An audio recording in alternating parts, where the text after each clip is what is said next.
Olá, bom dia meus irmãos, amigos, você que nos acompanha nos nossos estudos da classe Boas Novas da Escola Bíblica Dominical da IBBC. Sejam muito bem-vindos. Vocês, creio que têm escolhido a melhor parte, como fala a palavra de Deus a respeito de Maria. Que Deus possa abençoar o nosso estudo, as nossas vidas, que temos procurado, mesmo nesse tempo difícil, temos procurado estudar a palavra de Deus. Eu sou a Tereza Braz, sou professora da classe Boas Novas e hoje nós vamos continuar o nosso estudo. Antes eu quero orar com os irmãos. Vamos orar? Pai, eu quero te agradecer por este momento que nós estamos juntos, embora cada um nos seus lares, de uma maneira virtual, nós podemos continuar estudando a Tua Palavra. Obrigado porque a Tua Palavra é viva, ela é eficaz, ela enriquece as nossas vidas, tanto no sentido material, quanto no sentido espiritual principalmente. E nós louvamos o Teu nome, te exaltamos, porque o Senhor nos dá a oportunidade de ler a Tua Palavra, de estudar, de meditar na Tua Palavra. Quero agradecer pela vida de cada irmão, de cada pessoa que está conosco, está ouvindo esta palavra, tem nos acompanhado, Pai. Que o Senhor abençoe a sua vida, os seus familiares, que o Senhor nos guarde, nos livre de todo o mal, de todo o perigo. E continue conosco, porque nós precisamos do Senhor, nós dependemos do Senhor e nós queremos viver na Tua santa presença. Em nome do Teu Filho Jesus Cristo que nós oramos. Amém. Muito bom, nós estamos estudando a segunda carta de Paulo aos Tessalonicenses, a carta que Paulo escreveu. Nós já comentamos quando estudamos a primeira carta que aquela igreja de Tessalônica era uma igreja exemplar. No capítulo 1 da primeira carta, os versículos de 1 até o versículo 7, 8 mais ou menos, Paulo ele fala que aquela igreja era uma igreja exemplar. Aqui na segunda carta, que Paulo escreveu mais ou menos 6 meses depois de escrever a primeira carta, Paulo reforça essa palavra sobre a igreja de Tessalonicenses, que ela era uma igreja ativa, uma igreja que era um exemplo para o mundo da sua época. E no capítulo 2, que nós já estamos estudando, nós vamos ver que Paulo, ele continua o assunto no qual eles tinham escrito a primeira carta, que era sobre a segunda vinda do Senhor e o dia do Senhor, que nós já estudamos. E os acontecimentos que ocorrerão aqui na segunda carta, capítulo 2, Paulo ele fala sobre a vinda de Cristo, que será precedida da manifestação do anticristo. E nós estamos vendo então estes acontecimentos que acontecerão antes da segunda vinda de Cristo. Nós falamos no domingo passado sobre o primeiro ponto que está escrito no capítulo 2, do versículo 3 em diante, que Paulo então fala ali sobre a apostasia. E nós vimos então que a apostasia ela se divide em 2 segmentos. Apostasia teológica, que acontece por erros doutrinários, às vezes por má interpretação da Bíblia, ou até mesmo pelo analfabetismo bíblico. E então também acontece por heresias, ou seja, falsas doutrinas. Isso tudo acontece dentro da própria igreja. A teologia, então, a apostasia teológica, ela acontece dentro da igreja por erros doutrinários, muitas vezes até por ganância, por popularidade dos seus líderes. Então, acontece essa apostasia teológica. Hoje nós vamos continuar este assunto, ou melhor, ainda nós falamos na semana passada sobre a apostasia teológica e a apostasia pessoal, ou seja, apostasia moral, que nós também estamos vivendo no nosso tempo. Se nós pararmos para pensar, nós vemos que a apostasia moral também tem crescido, tem aumentado. E não é só hoje. lá atrás, no passado, quando Paulo escreveu, nós percebemos que a moral da população e do povo era bem complicada. Hoje, então, nós vamos ver o segundo acontecimento. O primeiro é a apostasia, como nós falamos. Hoje nós vamos continuar vendo o segundo acontecimento, que também nós encontramos no capítulo 2, versículo 3, que fala sobre a vinda do filho da perdição, o homem do pecado.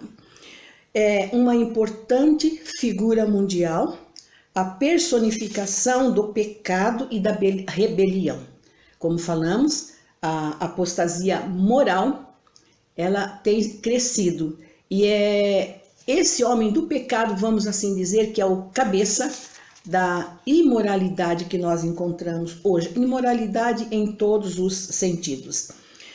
Esse filho da perdição, ele vem pelo poder de Satanás, fará milagres fraudulentos, nós vamos ver no versículo 9, assim como Cristo veio pelo poder de Deus e fez milagres verdadeiros.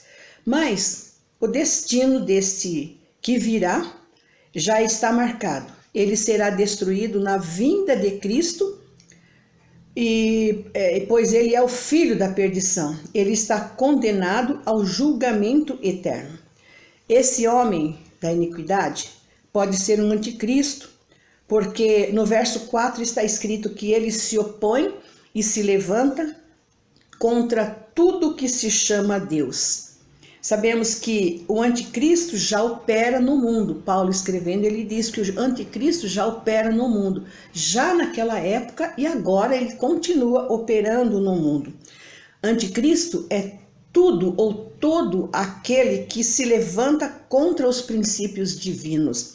É aquele que nega que Jesus Cristo é o Filho de Deus, que Jesus Cristo veio em carne. Muitas vezes, falsos profetas falam isso, profetizam isso. Todos esses que assim pregam, assim falam, eles são anticristo. Os irmãos podem verificar em 1 João 2, versículos 18 e 19 e 22, e também no capítulo 4, versículos de 1 a 3. Porém, o filho da perdição, que Paulo menciona aqui em 2 Tessalonicenses 2:3, é uma figura que se levantará e será conhecida do mundo todo por todos os meios de comunicação durante a tribulação, pois é ele que vai controlar o período da tribulação, que será um tempo de grande aflição, um tempo de grande angústia que ocorrerá na história da humanidade, coisa que nunca aconteceu, vai acontecer quando este filho da perdição vier. Aí nós podemos consultar isso também lá em Apocalipse 19, versículos 7, 8 e 14. Agora, quais são as atividades desse homem do pecado? Uma coisa nós já encontramos aqui. Ele se opõe, se levanta contra tudo o que se chama Deus. Então, ele fará oposição violenta de toda a forma de adoração divina. Ele vai requerer adoração a ele, a si próprio, vai se assentar no santuário de Deus, apresentando-se como Deus. Algumas pessoas referem-se a esse santuário de Deus, o templo em Jerusalém. Outros acham que não seria esse templo, mas seria dentro das próprias igrejas, seria essa falsa doutrina dentro da própria igreja. Eu fico com essa segunda opção, porque como vai ser de âmbito mundial, então eu acredito que essa falsidade, esse filho da perdição, ele ele vai introduzir dentro das igrejas a sua doutrina, o seu erro. E assim, o cristão, é por isso que a Bíblia diz que nós precisamos estar sempre seguros, sempre vigilantes nas coisas de Deus, para nós não sermos enganados por qualquer falsa doutrina que apareça entre nós. Essa declaração bíblica, então, que ele vai se assentar no trono de Deus e tudo, é uma declaração bíblica que identifica claramente esse homem do pecado, ou seja, esse anticristo que virá. Então, nós vemos que o primeiro acontecimento é a apostasia, o segundo acontecimento é o filho da perdição, o homem do pecado, e o terceiro acontecimento nós vamos ver agora. Nós lemos no capítulo 2, 2 Tessalonicenses 2, nos versos 6 e 7, e os versos seguintes, que a descrição de um elemento que será revelado, ou seja, que deliberadamente, resolutamente, intencionalmente, ele vai querer deter com propósito o homem do pecado, que no tempo determinado será revelado. Mas o que é que vai deter? O que é que detém? Existem também várias conjecturas a respeito desse que vai deter o homem do pecado. Primeiro, pode ser o Império Romano, pode ser o Estado de Israel, o Estado judeu, pode ser Satanás, pode ser o sistema do governo humano e o próprio Deus, ou então o Espírito Santo, ou também até a igreja verdadeira, porque nós sabemos que, nós olhando assim, você vê a igreja visível e a igreja invisível de Jesus Cristo. A igreja invisível somente Deus sabe, somente Deus conhece. Agora a igreja visível, nós vemos com os nossos olhos aí a todo o momento. Sabemos que o Espírito Santo, ele habita em cada crente e ele habita na igreja. Ele é o conselheiro, ele é o líder da igreja no momento, na dispensação atual. E ele é quem refreia o mal. Se nós não tivéssemos o Espírito Santo em nossas vidas, nós talvez não estivéssemos aqui agora. Nós estivéssemos fazendo também qualquer tipo de pecado, cometendo qualquer erro, mas nós somos controlados, nós somos dominados pelo Espírito Santo de Deus. E aí então nós procuramos viver uma vida moral na sociedade e também para com Deus. Então, quando o Espírito Santo deixar o mundo como habitante, não como governador, porque Deus, Jesus e o Espírito Santo, eles são uma pessoa que governa o mundo. Quando Jesus veio, esteve aqui sobre a face da terra, ele subiu, ele está junto do Pai, à direita do Pai. Lá ele está trabalhando. Ele está orando por mim, orando por você, intercedendo por cada um de vós. Está governando o mundo.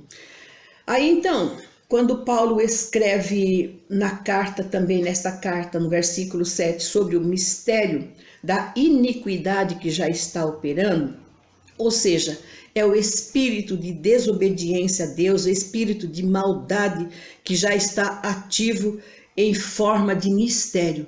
Naquela época, para Paulo, seria até um mistério.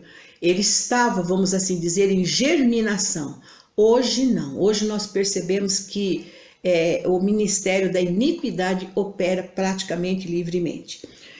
Aí, no versículo, nós vemos lá, sabemos que o pecado ele entrou no mundo pela desobediência. E hoje nós vemos que a desobediência está super desenfreada. Lá em Romanos 5:19, nós lemos, porque assim como pela desobediência de um só homem, muitos foram constituídos pecadores, assim também pela obediência de um, muitos serão constituídos justos. Então, lá atrás, no início da criação, como eu falei, o mistério da iniquidade já operava, embora ainda numa forma de embrião, estava ainda se desenvolvendo.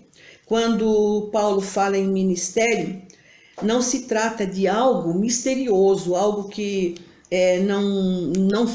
não se pode revelar. É algo que vai se revelando aos poucos, vai se manifestando aos poucos. Aí, nós podemos ver também que Paulo fala que esse iníquo ele vai ser revelado no tempo certo. Para Deus tudo tem um tempo. Deus, ele tem tempo determinado para todas as coisas. E esse Nico, no seu tempo, ele vai ser revelado. Ele vem com todo engano para enganar aqueles que não receberam o amor de Deus, a verdade de Deus, não receberam a salvação de Deus. Este homem da iniquidade será revelado. Alguns dizem que ele será revelado após o arrebatamento da igreja e atuará, porque quando Cristo vier arrebatar a igreja, há uma diferença entre a segunda vinda de Cristo e o arrebatamento. No arrebatamento, diz que ele virá nos ares, nós encontraremos com ele nos ares. E quando ele vier para reinar, ele virá no Monte Sião para reinar. E aí então algumas pessoas separam essas duas situações. Aí, quando o homem do pecado, ele será revelado depois do arrebatamento. Algumas pessoas consideram assim. E a igreja, então, não passará pelo arrebatamento. Aí você tem que... são várias coisas, nós precisamos parar e pensar. O que é arrebatamento de fato? Nós já vimos lá atrás. E o que é também tribulação? Tribulação, Jesus disse, quando esteve aqui, que no mundo tereis tribulações, no mundo tereis aflições, e nós temos. Eu acredito que todos nós passamos por momentos de aflições, momentos de tribulação, porém, não é a grande tribulação. A grande tribulação, como nós falamos há pouco, há de ser um momento, a situação que nunca o mundo viveu, nunca o mundo passou. E então esse dia virá, porque está escrito na palavra de Deus que Cristo virá, que nós teremos tribulação, mas que Cristo virá para buscar a sua igreja, para nós estarmos com ele. Se nós formos estudar vários exemplos na Bíblia, por exemplo, Noé. Deus falou com Noé que ele iria mandar o dilúvio. Mas o que Deus fez? O que Deus preparou para Noé? Uma arca. E Deus livrou Noé do dilúvio. Noé esteve ali sobre as águas, dentro da arca, amparado por Deus. Então, eu creio que nós estaremos nos braços do Pai quando vier essa grande tribulação. Eu não, por um lado, se você parar para pensar, você pode até ficar pensando, mas será que realmente é assim? E são outros vários exemplos bíblicos que nós temos na palavra de Deus, que Deus, ele sempre diz assim, que na hora da dificuldade, ele livra os seus servos. E eu creio que Deus vai libertar a igreja. Porém, há uma coisa muito importante. Deus, ele vai nos libertar, mas só tem duas opções. Primeiro, ou eu creio na verdade, ou eu creio na palavra de Deus conforme ela é, creio em Deus, creio que Jesus Cristo é o Filho de Deus e me proponho a viver com ele por toda a eternidade, ou eu não creio. Não existe meio termo, como nós já comentamos alguns dias atrás. Não existe meio termo. Ou você crê, ou você não crê. Você crê para a salvação, ou então você não crê para a perdição eterna. E o tempo da graça é agora. É agora que nós precisamos, então, crer no Senhor Jesus Cristo, buscar o Senhor Jesus Cristo como o nosso único e suficiente Salvador. Jesus Cristo, ele diz assim, na sua palavra, com relação aos judeus: eu vim em nome do meu Pai, e vocês não me receberam. Os judeus não receberam Jesus quando ele veio na primeira vinda. Então, ele veio na primeira vinda como Salvador. Ele virá a segunda vinda como juiz. Ele virá então para, de certa forma, julgar o mundo. Então, meus irmãos, o que mais importa para nós, não sabemos se a grande tribulação virá também para a igreja. Alguns entendem que virá, outros entendem que não virá. Por isso que eu disse, não sabemos assim, porque são várias conjecturas. Mas uma coisa eu posso crer, e espero que vocês creiam, que todos nós creiamos também. A palavra de Deus vai se cumprir. Então, o que nós precisamos é crer em Jesus Cristo como nosso único e suficiente Salvador. E estarmos vigilantes. É o que a Bíblia ensina constantemente. Estarmos vigilantes porque nós não sabemos quando Jesus virá para arrebatar a igreja. E eu espero que todos nós estejamos juntos, que todos nós subamos com o nosso Senhor Jesus Cristo. Que Deus abençoe, nós vamos parar aqui no próximo domingo. Nós continuaremos dos versículos de 13 em diante. Espero encerrar essa segunda carta no próximo domingo. Um bom domingo para todos.